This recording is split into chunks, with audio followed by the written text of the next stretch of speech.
Tak aman. Dah tak dapat abang nak charge. Bukan lupa charge tadi. Masa charge, plug dia longgar. Ada orang gerak kan, dia longgar. Jadi dia tak bercharge. Dah start apa? Tahu lah. Carikan handphone di luar bang.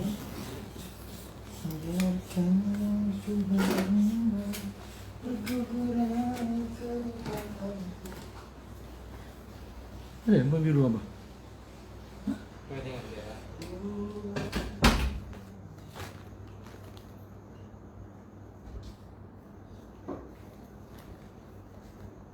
Ash. Mana dalam ni, dalam bakul ni, Dik. Nah, ni duit kapati ni. Adik kau cucuk ni, Dik. Tolong cucuk ni. Cucuk kat dekat handphone tu. Cucuk kat dekat tempat charger ni.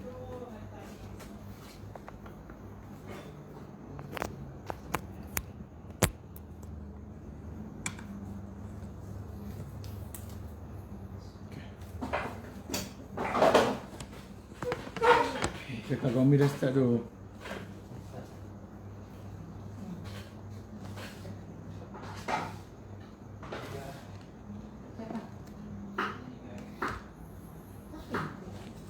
Astaghfirullahalazim Allazi la ilaha illahu الحي القيوم وأتوب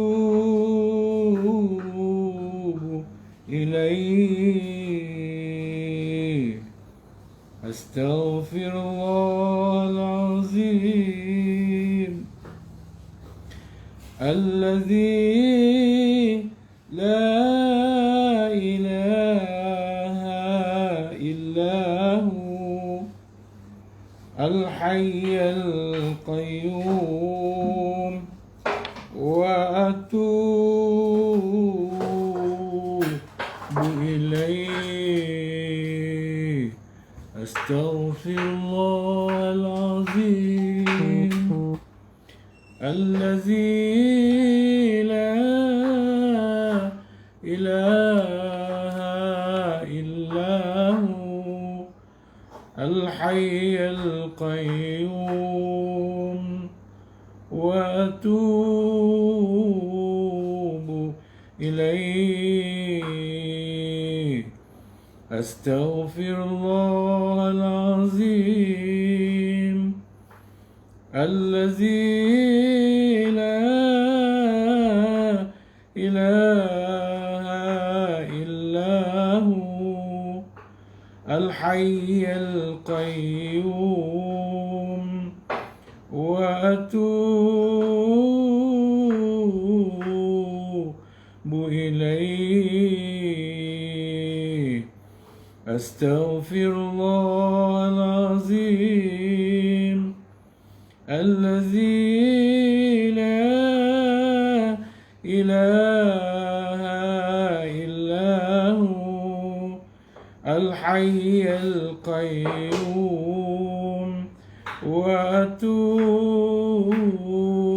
وأتوب إليه أستغفر الله العظيم الذي لا إله إلا هو الحي القيوم وأتوب إليه أستغفر الله العظيم الذي لا إله إلا هو الحي القيوم وأتوب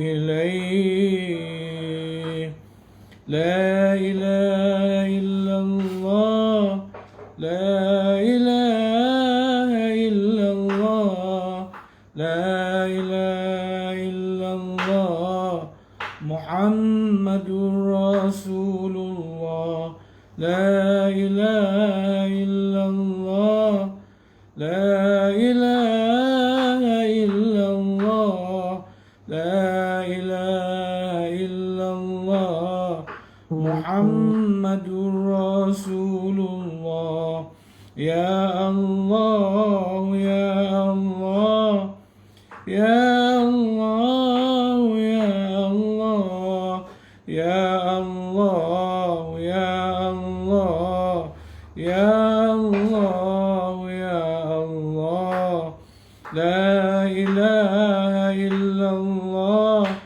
لا إله إلا الله لا إله إلا الله محمد رسول الله لا إله إلا الله لا إله إلا الله لا إله إلا الله محمد رسول الله يا الله يا الله يا الله يا الله يا الله يا الله يا الله يا الله تبنا إلى الله ورجعنا إلى الله وندمنا على ما فعلنا تبنا إلى الله ورجعنا إلى الله وندمنا على ما فعلنا تبنا إلى الله ورجعنا إلى الله وندمنا على ما فعلنا سبحان الله والحمد لله ولا إله إلا الله والله أكبر سبحان الله والحمد لله ولا إله إلا الله والله أكبر سبحان الله والحمد لله ولا إله إلا الله والله أكبر سبحان الله والحمد لله ولا إله إلا الله والله أكبر سبحان الله والحمد لله ولا إله إلا الله والله أكبر سبحان الله والحمد لله ولا إله إلا الله والله أكبر سبحان الله والحمد لله ولا إله إلا الله والله أكبر سبحان الله والحمد لله ولا إله إلا الله والله أكبر سبحان الله والحمد لله ولا إله إلا الله والله أكبر سبحان الله والحمد لله ولا إله إلا الله والله أكبر. السلام عليكم ورحمة الله وبركاته. بسم الله الرحمن الرحيم. الحمد لله الذي أرسل رسوله بالهدى ودين الحق ليظهره على الدين كله ولو كره الكافرون. أشهد أن لا إله إلا الله وأشهد أن محمدًا عبده ورسوله إمام المتقين وقائد الدعاة المجاهدين. اللهم صل وسلم على سيدنا محمد وعلى آله وأصحابه أجمعين.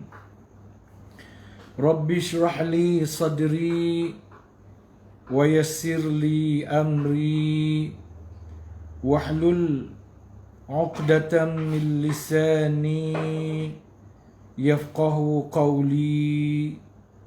الرحمن علم القرآن خلق الإنسان علمه البيان. قال الله تعالى في القرآن العظيم: أعوذ بالله من الشيطان الرجيم. لقد كان لكم في رسول الله أسوة حسنة لمن كان يرجو الله واليوم الآخر وذكر الله كثيرا. وقال تعالى أيضا: أعوذ بالله من الشيطان الرجيم. فمن يعمل مثقال ذرة خيرا يره ومن يعمل مثقال ذرة شرا يره. صدق Allahul Azim. Pertamanya, kita mengucapkan syukur kehadrat Allah Subhanahu wa Ta'ala kerana dengan limpah dan kurniaannya dapat kita pada malam ini bertemu sekali lagi di dalam kuliah live online kita. Dan pada malam ini, kuliah ini ditaja atau dianjurkan oleh Surau Al-Furqan, Fasa 2 Puncak Alam. Saya mengucapkan terima kasih kepada pihak surau. Kita masih lagi dalam kerangka membaca tafsiran dan huraian ayat yang ke-7 dan 8 daripada surah Az-Zalzalah.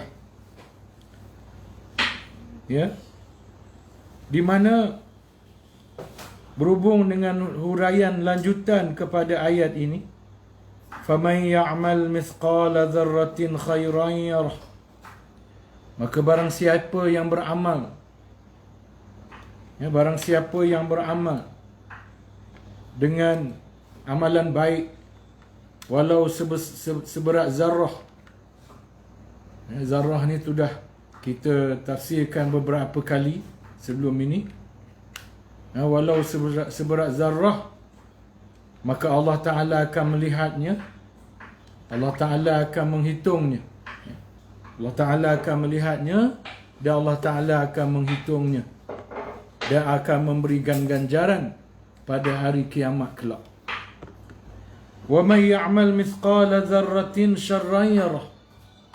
Siapa yang beramal dengan amalan jahat walaupun sekecil zarrah, maka Allah Ta'ala akan melihatnya, menghitungnya, menghisapnya, dan memberikan balasan kepadanya pada hari kiamat.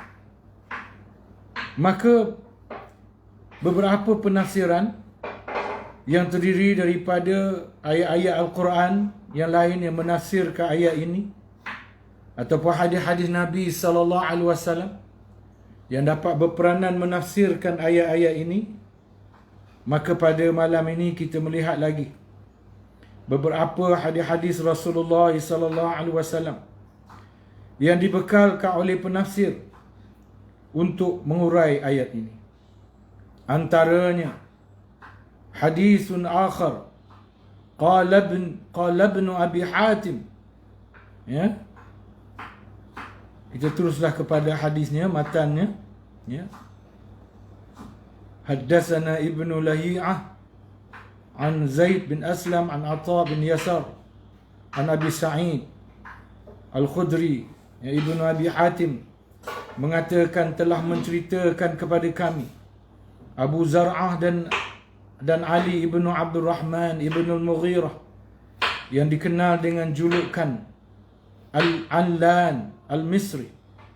Keduanya mengatakan bahawa telah menceritakan kepada kami Amru ibn Khalid Al-Harrani, telah menceritakan kepada kami Ibnu Lahi'ah, telah menceritakan kepadaku Hisham ibn Sa'id dari Zaid ibn Aslam, Sa'id Al-Khudri yang mengatakan bahawa lamma unzilat faman ya'mal mithqala dzarratin khairan yarah wa man ya'mal mithqala dzarratin syarran yarah.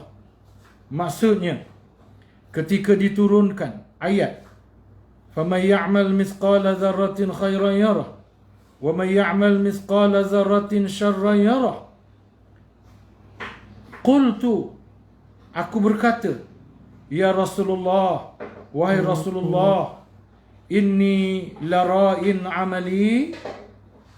Adakah, aku bertanya, wahai Rasulullah, apakah sungguh aku akan melihat semua amal perbuatanku? Ditanya Rasulullah. Maknanya, wahai Rasulullah, sungguh nanti aku akan lihat balik seluruh amalan perbuatanku yang aku lakukan di atas dunia ini? Sungguh Rasulullah? Seolah-olah perawi ini, sahabat ini, dia kehairanan. Dia seolah-olah tidak menyangka bahawa dia akan dapat melihat semula amalan-amalan yang telah dilakukannya sepanjang hidupnya di atas dunia ini. Lalu jawab Rasulullah SAW, qala, kata Rasulullah SAW menjawab, na'am, ya, kata Rasulullah SAW. Qultu, lalu aku berkata lagi, tilkal kabairul kibar, dan dosa pula yang aku akan tengok nanti itu, semua dosa yang besar-besar. Maksudnya semua dosa yang besar-besar pun aku tengok. Qal, jawab Rasulullah SAW, na'am, ya.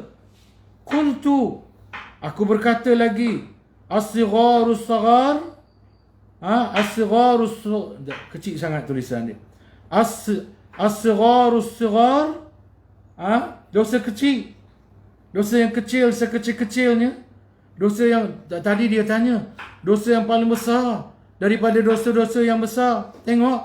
Tengok, kata Rasulullah, ya, tengok. Kemudian sekarang dia tanya pula, dosa yang paling kecil daripada segala dosa-dosa yang kecil, tengok juga. Rasulullah kata, na'am, ya, tengok juga.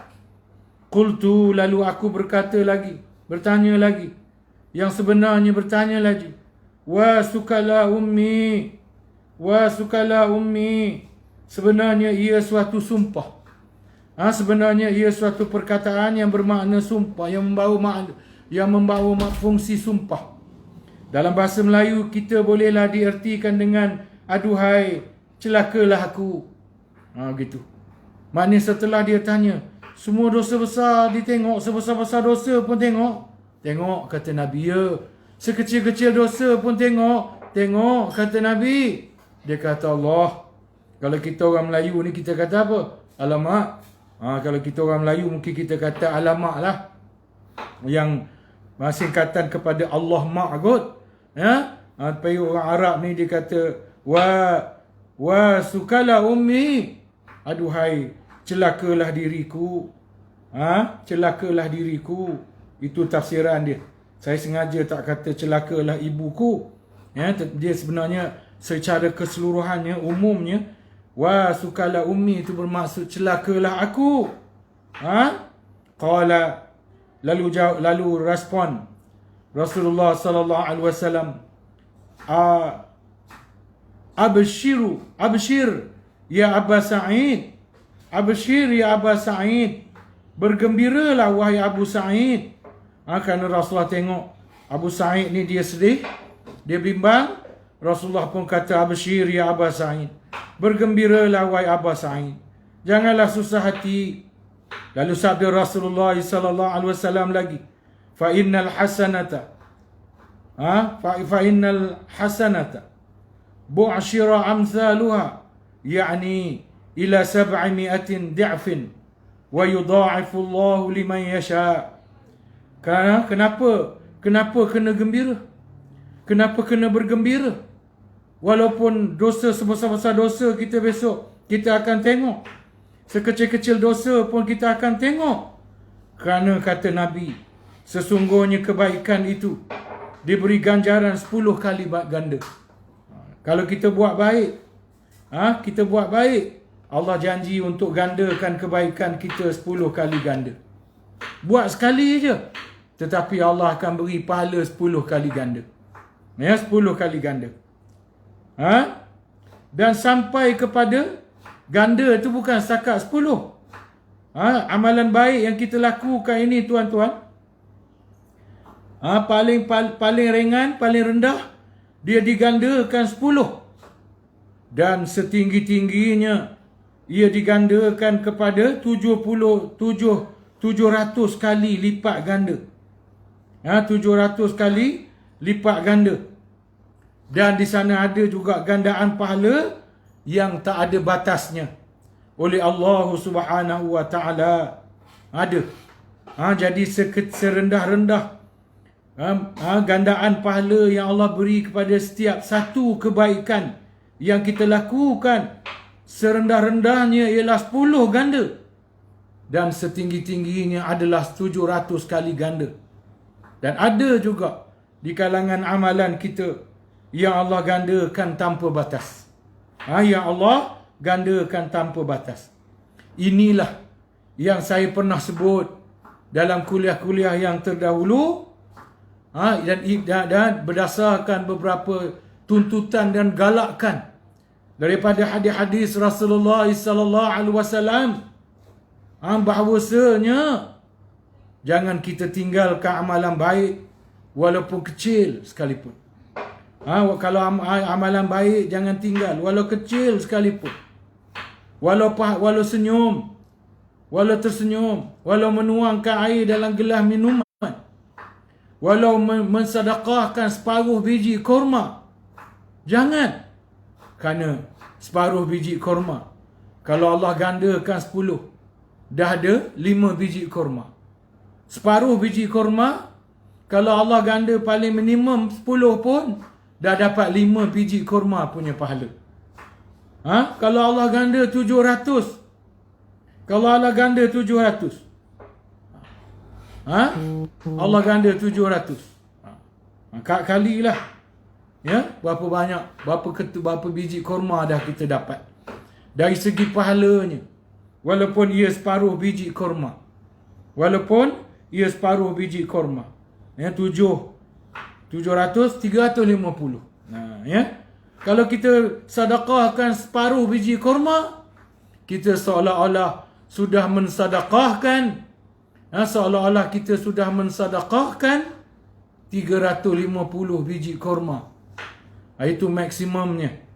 Itu maksimumnya. Apatahlah lagi kalau gandaannya tanpa batas oleh Allah Subhanahu wa ta'ala. Ya. Kalau kita derma RM1, kalau Allah gandakan 10, dah jadi RM10. Kalau kita derma RM10, Allah gandakan 700, dah pahalanya menyamai kita mensedekahkan RM700. Dia ganda 10, ganda 700 ni, dia bergantung kepada beberapa perkara. Dibahas oleh Imam Al-Ghazali rahimahullah ta'ala dalam kitab Ihya Ulumuddin. Pertama, gandaan ini dia berdasarkan kepada keikhlasan kita. Kualiti keikhlasan kita. Tinggi keikhlasan kita, besarlah gandaan pahala kita. Yang kedua, kualiti harta yang kita belanjakan. Kualiti harta yang kita belanjakan itu.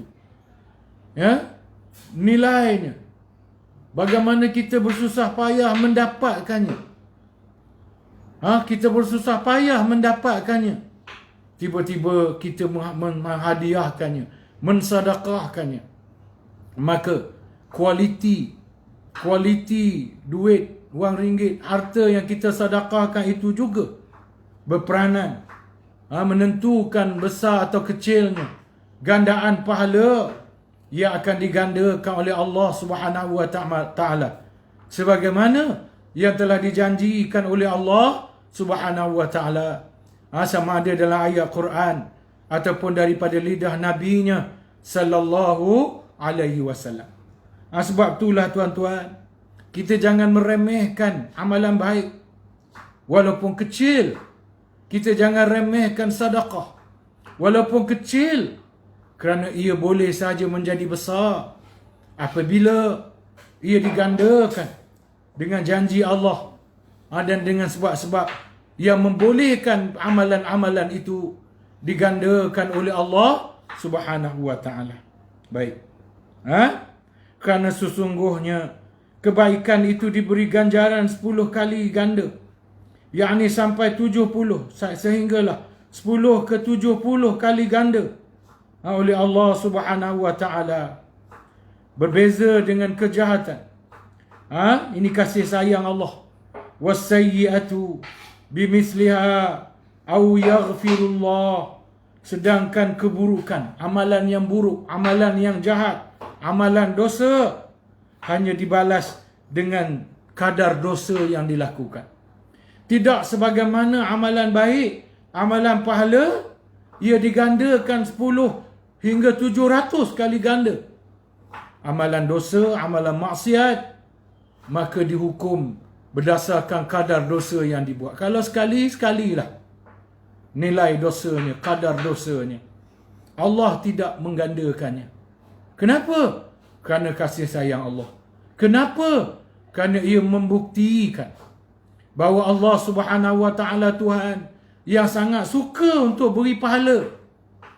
Dan Allah Ta'ala ni Tuhan yang sebenarnya tidak suka untuk memberi dosa. Ini sifat Allah. Allah Subhanahu wa ta'ala itu Tuhan yang sangat suka untuk berikan pahala kepada para hamba-Nya. Dia menunggu-nunggu hamba-Nya berbuat pahala, berbuat amalan kebaikan yang membolehkan pahala. Dia menunggu-nunggu sebab dia suka sangat beri pahala kepada hamba-Nya. Dan ini juga menunjukkan bahawa Tuhan, Allah itu Tuhan yang sebenarnya tidak suka untuk beri dosa. Kecuali kita degil sangat, kerah hati sangat, nak juga buat dosa, Allah bagilah kita dosa, tapi tidaklah digandakan oleh Allah sekadar kuantiti dosa yang kita lakukan. Cuma ada juga dosa yang berupa dosa saham, iaitu dosa yang orang tiru, orang buat. Itu dia bertambahlah dosanya. Kita buat satu dosa, tapi dosa tu orang tiru, orang ikut. Kerana kita orang ikut, maka setiap kali orang ikut, kita dapat dosa juga. Ramai mana orang ikut, kita dapat dosa juga. Sebab tu janganlah buat dosa, terutamanya dosa yang orang lain boleh ikut dan jadikan kita sebagai contoh. Ya, baik tuan-tuan.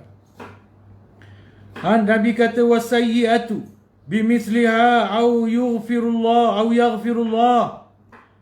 Dan apa nama ni? Satu dosa yang kita buat, maka satu amalan keburukan yang kita buat, satu amalan kejahatan yang kita buat, Allah beri satu dosa dan Allah ampunkan. Sudahlah, Allah janji.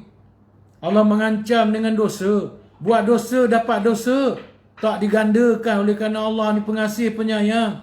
Allah tak gandakan dosa kita. Tetapi Allah sebut pula Allah akan ampunkan dosa tu. Tapi Allah tak ampun kosong. Allah tak ampunkan begitu sahaja. Kenalah kita minta ampun. Kenalah kita selalu bertaubat. Kenalah kita selalu memohonkan ampun kepada Allah. Membaca istighfar. Astaghfirullahalazim. Allazi la ilaha illa huwal hayyul qayyum wa atubu ilaih. Baca banyak-banyak kali.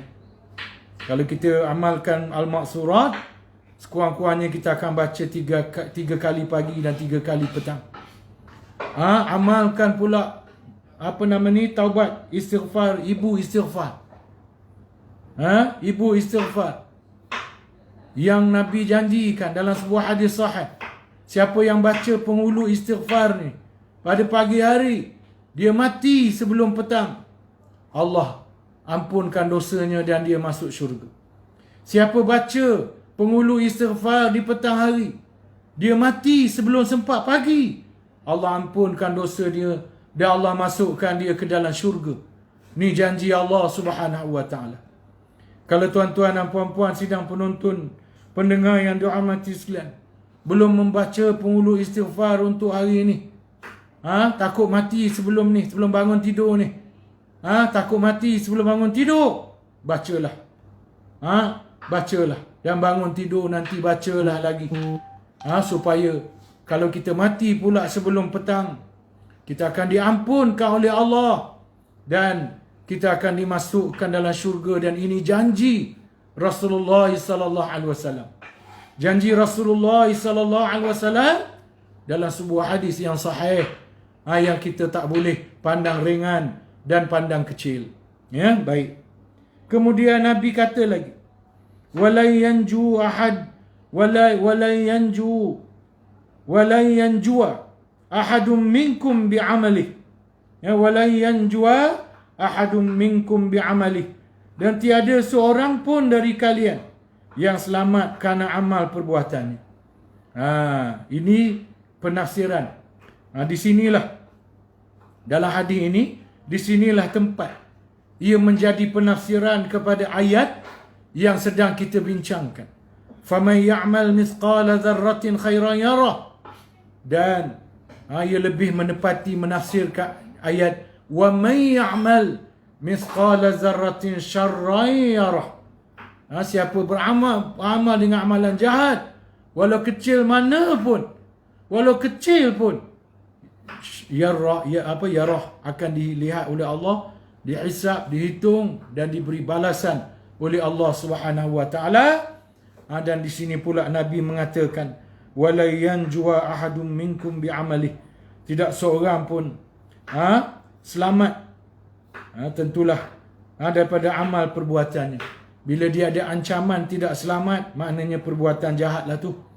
Kalau perbuatan baik, Nabi takkan beri ancaman. Nabi takkan kata tak akan selamat, tak akan lepas. Tentulah ia merujuk kepada amalan jahat. Nabi memberi ancaman kalau kita buat jahat. Kalau kita buat jahat, buat dosa, kita sekali-kali tidak akan terlepas daripada perbuatan jahat dan dosa yang kita lakukan. Kecuali kita diampunkan oleh Allah selepas bertaubat, beristighfar dengan bersungguh-sungguh, sehingga dosa kita itu diampunkan dan dihapuskan oleh Allah Subhanahu wa taala. Qultu, kemudian sahabat ni bertanya lagi, berkata lagi, wala anta ya Rasulullah, kamu juga wahai Rasulullah, kamu juga tak akan terlepas daripada amalan jahat yang kamu lakukan? Kamu juga, itulah maksudnya. Kita tak naklah bincang Rasulullah dia buat dosa atau tidak, tapi itulah maksud soalan sahabat ni. Wala anta ya Rasulullah, kamu pun tak akan terlepas daripada amalan jahat yang kamu lakukan? Qal, lalu jawab Rasulullah sallallahu alaihi wasallam, wala ana, ya, aku pun tidak akan terlepas. Bayangkan tuan-tuan. Ini sebenarnya ancaman tuan-tuan. Sedangkan dosa Nabi sallallahu alaihi wasallam dulu, sekarang dan akan datang telah diampunkan oleh Allah Subhanahu wa taala. Ini terkandung dalam perkataan Sayyidatina Aisyah. Ketika Aisyah mendengar Rasulullah sallallahu alaihi wasallam menangis di dalam salat tahajudnya, sehingga tangisan Rasulullah, kata Aisyah, menyamai bunyi air mendidih. Aisyah lalu bertanya, ya Rasulullah, kenapa tuan hamba beribadah begitu teruk sekali? Kenapa? Sedangkan dosa tuan hamba dulu, sekarang dan akan datang telah dihapuskan oleh Allah Subhanahu wa taala. Walaupun barangkali Nabi ada dosa, tetap dihapus oleh Allah. Tapi Nabi juga merasakan sebenarnya lebih-lebih untuk diri kita semualah, bahawa takkan terlepas daripada kejahatan yang kita buat. Sebab tu kena ada rasa tanggungjawab untuk bertaubat. Kita tak boleh lupa. Amalan baik kita lupa, memang digalakkan lupa. Kita kalau buat ibadah, buat kebaikan, kita memang digalakkan melupakan amalan kita. Lepas buat baik, lupa. Jangan ingat dah. Macam orang buang air besar tepi sungai. Macam orang buang air besar tepi sungai, tuan-tuan. Minta maaf buat lawak sikit. Tak jadi lawak ni tak tahulah. Macam orang buang air besar tepi sungai. Kan? Dia tinggung atas dahan pokok. Kemudian dia pun buanglah najis dia. Hanyut dalam sungai tu najis tu. Ada tak orang yang buang air besar ni, dia tengok najis dia hanyut. Kemudian dia kata, ke mana pergi tahi aku tu? Kan, ada ke? Orang buang air besar, dia ingat balik najis yang dia buang? Tak ada. Ya? Maka begitulah bandingannya. Mana itu bandingan yang agak negatif lah. Tetapi itulah bandingan kita dengan amalan ibadah yang kita buat. Kita bila dah buat baik, dah buat ibadah, kita jangan ingat lagi kebaikan kita. Bahasa Melayu kata jangan ungkit. Jangan ungkit. Dengan sesama manusia, jangan ungkit. Jangan ungkit. Saya teringat satu kisah, tuan-tuan. Bagaimana ada seorang perempuan ni. Ada seorang perempuan ni, dia ada saudara lah. Saudara dia ni miskin, susah, tapi anak ramai. Miskin, susah, tapi anak ramai. Dia pun tolong. Dia tolong sekolahkan. Dia tolong bayarkan yuran. Dia tolong belikan baju sekolah, pakaian sekolah. Dia tolong belikan buku-buku sekolah. Supaya anak saudara dia ni, kepada adik saudara dia ni dapat bersekolah. Bagus. Tetapi dia ungkit kebaikan dia. Dia cerita di serata kampung apa yang dia buat. Si Anu tu, kalau aku tak tolong, kalau aku tak bayarkan yuran anak dia, kalau aku tak belikan baju sekolah, buku sekolah dia, tak sekolah anak dia. Anak dia sekolah tu kerana akulah yang tolong. Dia ungkit serata kampung. Dia cerita serata saudara mara dia. Apa berlaku, tuan-tuan? Apa berlaku? Orang yang berkenaan Dia longgokkan baju sekolah dan buku sekolah yang dibeli oleh si Pulanah ni. Dia longgok depan rumah dia ada jalan lah depan rumah dia, ada jalan kampung. Dia longgok baju sekolah, pakaian sekolah, buku sekolah depan rumah dia bakar. Sakitnya hati dia apabila kebaikan yang dilakukan kepadanya diungkit. Kita manusia, tuan-tuan, kalau orang ungkit kebaikan yang orang lakukan kepada kita pun kita rasa sakit hati. Kita pun tak nak orang ungkit amalan kebaikan mereka kepada kita. Apatahlah lagi Allah Subhanahu wa taala. Sebab tu kita ni bila dah buat amalan kebaikan, dah buat pahala, lupakan. Jangan ingat dah. Antara keburukan dia kita ingat tu ialah apa? Kita mungkin jadi malas nak beribadat. Kita berasa banyak dah amalan ibadat yang aku buat. Rasanya banyak dah pahala aku terimpun dah ni.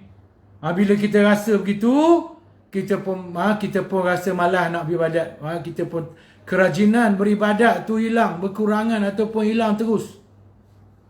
Sebab tu kita lupa. Supaya kita merasakan bahawa kita mesti terus-menerus melakukan amalan kebaikan, melakukan pahala dan mengumpulkan pahala, supaya timbangan amalan kebaikan kita, supaya pahala kita lebih berat daripada dosa kita dalam timbangan kita besok, dalam al-mizan kita besok. Adapun amalan kejahatan, amalan dosa, ini kita kena ingat. Akhlak, adabnya kita kena ingat.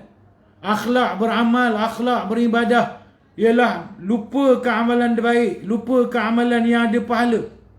Dan di antara akhlak beribadah juga ialah kita kena ingat dosa kita kepada Allah atau kepada orang lain sampai mati, sampai kepada mahsyar. Sebagaimana Nabi Musa alaihissalam, sebagaimana yang saya telah sebut sebelum ni. Kenapa kita mesti ingat? Jangan lupa dosa kita, supaya kita terus-menerus bertaubat, terus-menerus memohon ampun kepada Allah, merasakan betapa berharganya umur kita, kehidupan kita, usia yang masih Allah beri kepada kita atas dunia ni, tuan-tuan. Merasa berharganya. Saya berasa masa nak dibedah dulu, di atas meja bedah, semalamnya sebelum bedah pun saya rasa besok mungkin mati dah di meja bedah. Sebab ada risiko saya tak akan sedar daripada bius. Ada risiko kerana muscular dystrophy memungkinkan saya tak sedar daripada bius. Sama ada saya akan koma lama atau sekejap, ataupun saya tak akan bangun langsung, risiko. Semasa di meja bedah, saya rasa tak ada dah. 99%, 95% saya rasa saya tak ada dah atas dunia ni lepas ni. Tapi bila saya hidup balik, tuan-tuan, sedar balik selepas pembedahan, saya amat menghargai usia dan peluang yang Tuhan masih berikan kepada saya untuk hidup di atas dunia ni, tuan-tuan. Saya sangat menghargai. Sebab waktu tu saya rasa saya dah tak ada peluang dah. Habis dah tempoh saya. Habis dah masa saya atas dunia ni. Habis dah peluang saya atas dunia ni, tuan-tuan. Bila saya dapat lagi. Allah kurniakan lagi. Walaupun dalam keadaan yang lebih uzur daripada sebelum. Sebelum pun dah uzur, sekarang lebih uzur lagi. Sebelum pun dah OKU, sekarang lebih OKU lagi. Tapi saya tetap bersyukur kerana peluang yang masih diberikan oleh Allah Subhanahu wa taala untuk saya gunakan selama tempoh yang diberikan oleh Allah bagi memohon ampunkan dosa-dosa saya yang telah saya lakukan di sepanjang hidup ini, tuan-tuan. Allah beri saya lagi masa supaya saya gunakan kesempatan ini untuk memohonkan ampun sebanyak-banyaknya kepada Allah Subhanahu Wa Ta'ala. Sementara lagi saya lebih banyak masa sekarang berada atas katil. Selain daripada turun sekejap pergi surau, pergi masjid untuk berkuliah kalau boleh kuliah. Ni PKPB ni tak boleh. Ni di Puncak Alam ni sekarang masih tak boleh. Maka lebih banyaklah masa saya berada atas katil. Maka rugilah saya kalau masa yang banyak ini saya gunakan untuk benda lara. Sekali-sekali kita dah manusia kan. Bila kita baca Quran, bila berdiri, berzikir, bila beristighfar, bersalawat, ada masanya kita jemu juga. Manusia yang tak jemu ialah Allah. Allah tak jemu mendengar zikir kita. Allah tak pernah jemu dengar salat kita. Allah tak pernah jemu dengar wirid kita. Kita yang akan rasa jemu. Sekali-sekali rasa jemu, berhentilah sekejap. Beriburlah sekejap. Tapi lepas tu timbul kesedaran. Kadang-kadang bila sekali-sekali tengok TV tu terlintas dalam hati, rugi aku tengok TV ni. Kadang-kadang tengok Facebook tu, tengok video yang kadang-kadang mengarut-ngarut dalam Facebook tu, melekakan. Video baik-baik tu tak apalah, video ceramah tak apalah. Kadang-kadang terlintas, ruginya aku. Gunakan masa yang ada untuk tengok TV, tengok rancangan itu, tengok rancangan ini. Sedangkan lebih baik kalau aku gunakan masa ni untuk beribadah. Keinsafan ini dan rasa seperti ini akan hadir dalam diri kita, tuan-tuan. Kalau kita dapat merasakan bahawa betapa besarnya nikmat, betapa berharganya peluang yang masih Allah berikan kepada kita di atas dunia ni, tuan-tuan. Saya ditegur oleh Allah. Dan orang yang tak ditegur ni kita bimbang. Dia sihat, dia tak pernah ditegur oleh Allah.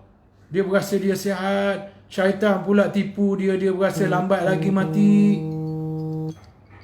Sebab tu sebenarnya, tuan-tuan, sebenarnya baiklah kalau kita diuji oleh Allah dengan kesusahan, seperti sakit dan seumpamanya, supaya kita ditegur oleh Allah, supaya kita ingat, supaya kita menghargai peluang yang Allah berikan kepada kita. Sebagaimana Abang Bok Lokman cerita pada saya, tuan-tuan. Abang Bok Lokman ni schoolmate saya, di sekolah, schoolmate saya. Abang Bok Lokman ni asalnya gangster, tuan-tuan. Saya cerita ni sebab dia pun suruh cerita. Dia suruh cerita. Dia memang gangster, tuan-tuan. Hampir tak ada budak di sekolah Mahat Hamidiah Kajang tu yang dapat buku 5 Abang Bok Lokman. Saya je yang tak dapat. Saya je yang tak dapat. Ada cerita saya dengan Abang Bok lah, kisah saya. Masa saya cerita kisah ni atas pentas, Abang Bok ni menitik air mata dia. Semasa tu saya berforum sepentas dengan Abang Bok Lokman. Saya ceritakan kisah ini, menitik air mata dia. Masa tu saya tingkatan 3 kalau tak salah saya, di Sekolah Menengah Agama Mahat Hamidiah Kajang, yang waktu itu masih terletak di Kajang. Di Kajang, di Sungai Ramal. Di Sungai Ramal, sekolahnya, bangunan sekolahnya bersebelahan masjid Jami' daerah Kajang. Asramanya duduk dalam Sungai Ramal. Abang Bok Lokman ni dia dah habis sekolah dah. Dia dah habis dah tingkatan 5. Sekolah tu masa tu sampai tingkatan 5 je. Tapi dia selalu datang ke sekolah. Dia selalu datang sembang. Dia turun bas, dia turun dekat bangunan sekolah. Dia pinjam abang kantin punya motor. Dia naik motor, dia pergi ke asrama. Satu hari, tuan-tuan, nak jadi cerita, saya terserempak dengan dia. Maka saya bernasib malang lah pada hari tu. Dia kata, "Den, kau tolong hantar balik motor ni dekat abang kantin. Boleh?" Saya pun teragak-agak untuk jawab, tuan-tuan. Saya teragak-agak untuk jawab. Sebab apa saya teragak-agak untuk jawab, tuan-tuan? Sebab apa? Sebab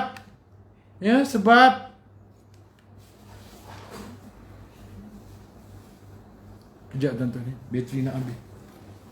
Saya teragak-agak nak jawab Kerana apa nama ni, balik nanti kena jalan kaki. Jauh, bukan dekat tuan-tuan. Jauh. Jadi balik nanti kena jalan kaki.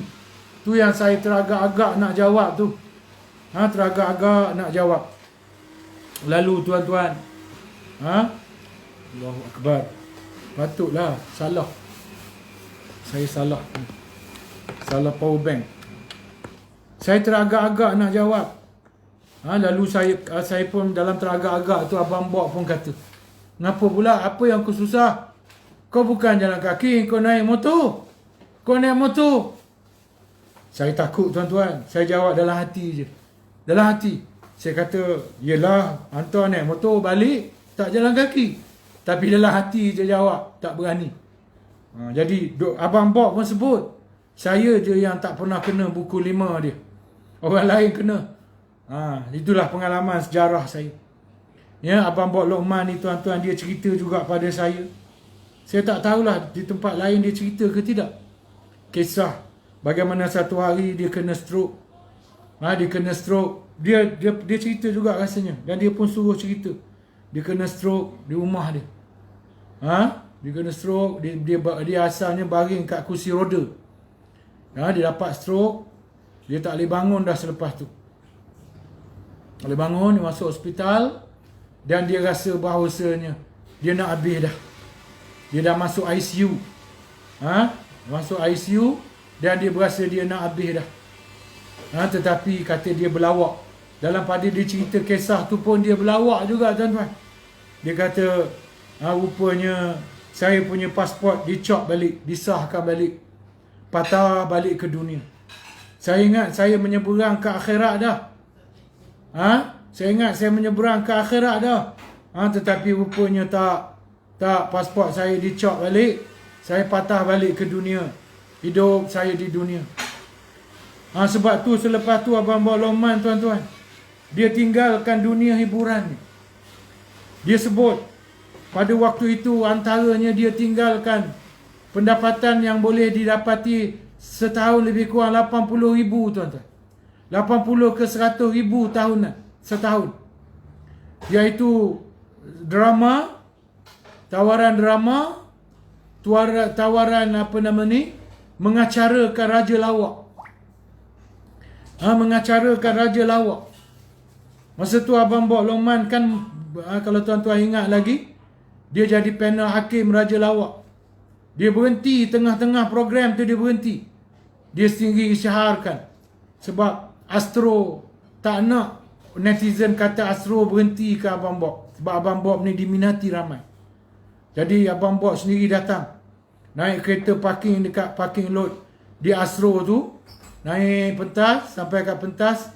Masa tu Zizan dengan Johan jadi pengacara kalau tak salah saya. Abang Bob ambil masa untuk beri kenyataan.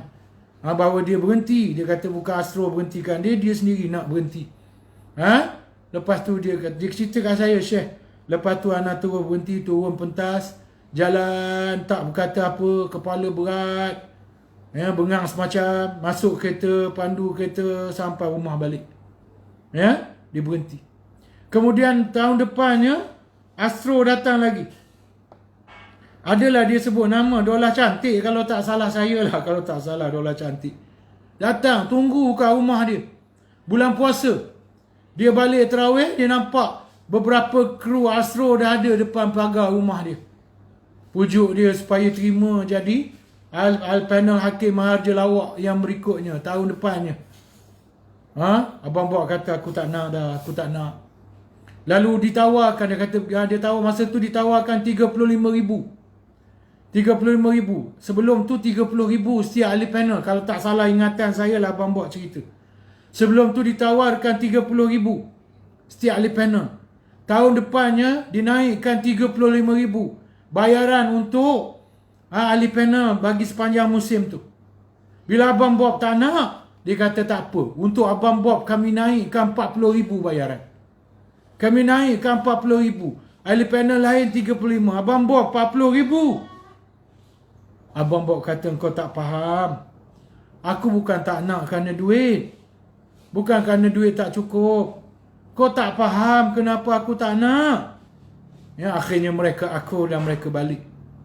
Dan Abang Bok kata waktu tu dia menolak 3 tawaran yang menjanjikan 80,000 ke 100,000 untuk tahun itu. Untuk pendapatan tahunan itu. Tapi dia menolaknya. Dia meninggalkan dunia glamour. Atau yang lebih penting dunia mewahnya. Kenapa tuan-tuan? Kenapa dia sanggup tinggalkan dunia glamournya? Kenapa dia sanggup tinggalkan dunia kemewahannya? Yang boleh menjanjikan dia 100,000, 200,000 setahun, pendapatan setahun. Kenapa? Sebabnya dia ditegur oleh Allah Subhanahu Wa Taala. Sebabnya dia diinsafkan oleh Allah Subhanahu Wa Taala. Sebabnya dia diberi perasaan oleh Allah. Abang Bob diberi rasa. Bagaimana kalau dia dah tak ada nyawa lagi?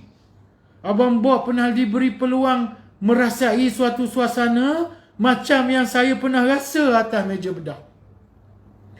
Abang Bob merasainya di bilik ICU. Itu. Dia rasa bahawa dia dah tak ada peluang untuk hidup lagi. Sebab itu, apabila Tuhan masih beri dia peluang, dia menghargai peluang itu tuan-tuan. Dia sanggup menolak kemewahan dunia, kesenangan dunia. Sanggup hidup susah. Meniaga buka gerai. Jual nasi maklubah. Air tangan Abang Bok memang sedap. Saya pernah makan di rumah dia. Dia jamu nasi dalca. Nasi dalca, lauk, daging. Sedap sungguh tuan-tuan. Sampai hari ini saya teringat. Dan menelan air liu. Dia sanggup tinggalkan dunia kemewahannya. Ya, orang lain tak sanggup tuan-tuan. Orang lain tak sanggup. Dia sanggup. Sebab dia pernah menerima teguran Allah yang sangat terkesan. Kafa bil mauti wa'iza. Kata Nabi SAW. Kama qala Rasulullah SAW. Kalau tak salah saya hadis Nabi lah. Maaf saya kalau bukan hadis Nabi. Kalau hanya perkataan para ulama. Nanti saya semak balik. Tetapi ada satu perkataan, kalau bukan hadis Nabi pun perkataan para ulama, kafa bil mauti wa'iza. Cukuplah kematian itu menjadi penasihat. Sebab tu orang yang belum dinasihat dengan kematian, kalau dia tak insaf, kalau dia insaf pun keinsafannya tak sampai tahap yang maksimum. Orang yang ditegur oleh ujian Allah yang belum sampai kepada tahap mati, belum sampai teguran dalam tahap kematian, maka keinsafannya tak akan sampai tahap yang menyeluruh, yang penuh. Kecuali orang yang teguran Allah sampai kepada tahap kematian. Dia akan dapat nasihat yang sangat berkesan. Ya, sebab itulah tuan-tuan, ya, kita jangan kita jangan rugikan masa hidup yang Allah masih beri kepada kita untuk ambil peluang minta ampun, mohon ampun kepada Allah, supaya bila kita mati nanti beban dosa kita tak terpikul di bahu kita. Kalaupun tak dapat hapuskan seluruh dosa, kalau boleh biarlah seluruh dosa kita dihapuskan. Tapi kalau tak dapat dihapuskan seluruh dosa kita, biarlah, ya, timbangan kita besok ringan dosa kita dan pahala kita lebih berat daripada dosa kita. Jadi banyaklah bertaubat, beristighfar agar dosa kita terhapus, dan banyaklah melakukan amal ibadah agar pahala kita semakin banyak dan memberatkan timbangan kita besok. Wala anta ya Rasulullah, kita habiskan hadis ni tuan-tuan, ya. Wala anta ya Rasulullah, dan kamu juga ya Rasulullah tidak dapat lari daripada amalan jahat yang kamu buat. Qala, lalu Rasulullah jawab, wala ana, ya aku, illa an yata'ammadunillahi minhu, illa an yataghammadani Allah minhu. Rasulullah kata, ya, terkecuali bila Allah melimpahkan rahmat kepadaku dari sisinya. Aku pun tak terkecuali juga. Cuma aku ini dilimpahkan rahmat oleh Allah, kasih sayang Allah. Aku dilindungi oleh Allah dengan mengampunkan dosa-dosaku kalau ada, ataupun mengelakkan aku daripada, menghindarkan aku daripada dosa-dosa. Akhir sekali, qala Abu Zur'ah, berkata Abu Zur'ah, lam yazwi haza ghairu ibn Lahiyah, bahawa tiada seorang pun meriwayatkan hadis ini melainkan Abi Lahiyah, melainkan Abi Lahiyah. Saya ingat kita berhentilah setakat tu. Saya rasa sudah,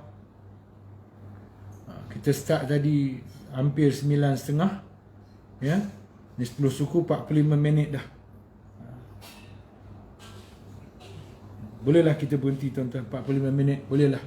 Ya, insya-Allah kita jumpa lagi dalam jadual-jadual kita akan datang dalam siri yang saya namakan Memesrai Warkah Kekasih Agung. Ya, di mana saya membacakan tafsiran. Ya, saya himpunkan seluruh tafsiran ahli tafsir, saya pilih yang saya anggap penting, yang saya anggap menjadi keperluan tuan-tuan, tahap pemikiran kita orang awam. Ada tafsiran yang mendalam, berat-berat, itu untuk para asatizah lah. Tapi untuk tuan-tuan, untuk kita orang awam ni, saya ambil penafsiran yang lebih berupa pengajaran, yang kita dapat faham daripada ayat-ayat yang kita baca, insya-Allah. Jadi untuk malam ni saya berhenti setakat tu.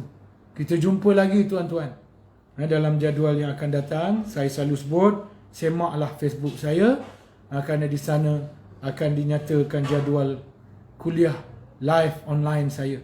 Ini di masa-masa akan datang. InsyaAllah, doakan saya sihat tuan-tuan. Doa adalah benda yang benda yang takjub, ajaib. Dia boleh apa saja, boleh menyembuhkan. Jadi tuan-tuan doakanlah supaya saya sembuh, sihat, dapat. Yang penting saya masih dapat berdakwah, bergerak ke sana kemari. Sekurang-kurangnya bergerak ke surau masjid pun jadilah. Tak dapat bergerak ke kedai makan, mamak, kedai mamak, tak apa. Dulu selalu juga singgah-singgah kedai mamak. Sekarang ni sekali-sekali bolehlah pergi. Sebab nak pergi itu susah, modalnya besar. Bukan senang nak turun katil, naik kursi roda, turun kursi roda, naik kereta, turun kereta, naik kursi roda, bukan senang tuan-tuan. Jadi kalau sesekali itu turun minum bolehlah, tak boleh selalu. Tapi tak apalah, yang penting saya masih boleh bergerak ke surau masjid untuk berdakwah, menjadi bekal saya sebelum saya dipanggil pulang ke hadrat Allah. Dan saya merasa dalam hati saya, ini teguran terakhir Allah buat saya. Saya rasa lepas ni Allah tak tegur dah. Allah tegur ambil je. Sampai masa Allah ambil je dah. Inilah teguran terakhir Allah untuk saya, dan saya akan manfaat insya-Allah tuan-tuan. Jadi saya gembira masih diberi peluang hidup, masih dapat berkasih sayang, bersahabat, berukhuwah, bersaudara dengan tuan-tuan, dengan puan-puan dalam dunia Islam dan dunia dakwah ni. InsyaAllah jumpa lagi dalam jadual kita akan datang. Sekian, wabillahi taufiq wal hidayah. Wassalamualaikum warahmatullahi wabarakatuh.